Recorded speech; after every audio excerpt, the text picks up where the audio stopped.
We've had our friends at Leavitt Group, our friends and our family and Leavitt Group Enterprises on our minds a lot lately.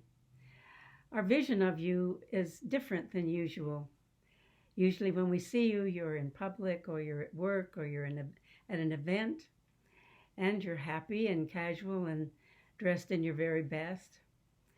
But the view that we have of you this time is quite different, as you would imagine. But it brings us to very genuine tenderness when we think of you. We see you in our mind's eye at home, not dressed up, maybe no makeup, maybe not even shaven, and maybe a little bit harried because in the next room are your children trying to work out their schoolwork. I'll bet you're all finding isolation as being weird. I know we are finding our quarantine that way. The difference between you and we're older. And our kids come and they drop off food at the door, then stand back and wave at us through the window, but they can't come in. While the whole thing feels strange and unreal, we know you're all doing your best to keep the work moving and moving along. We hope you're feeling a sense of confidence in the future and peace as you work. Today we listened, not today actually, was the other day, we listened to the agency partners Zoom. And we were heartened by the optimism and the good report of the health of the business. There was one phrase they kept using that that rang true to me and to Dixie, and the phrase was, "Let's not waste this crisis." And of course, they were referring to the fact that crisis deepens the awareness of people's need for insurance. But it reminded me that hard times are opportunities to become more.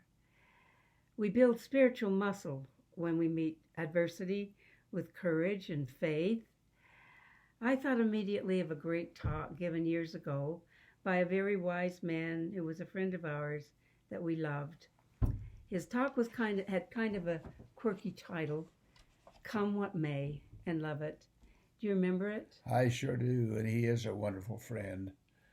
And he loved football. He loved football immensely.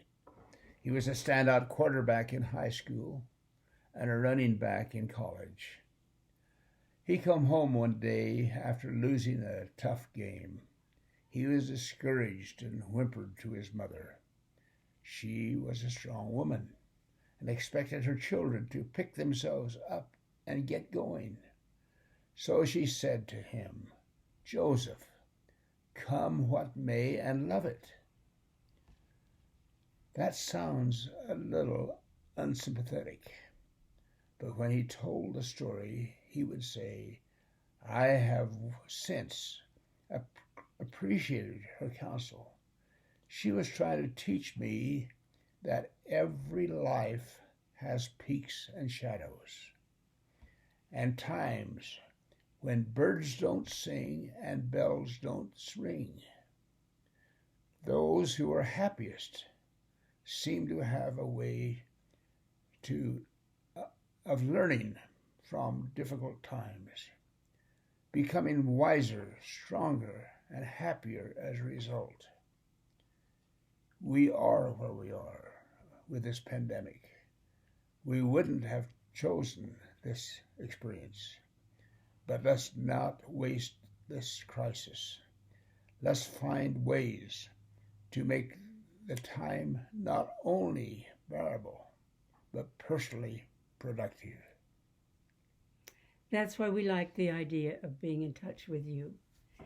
As we think of ways to manage our new lifestyle, we'd like to hear how you're coping, how you're feeling. And can you find ways to enlist the proverb, "Come what may and like it"?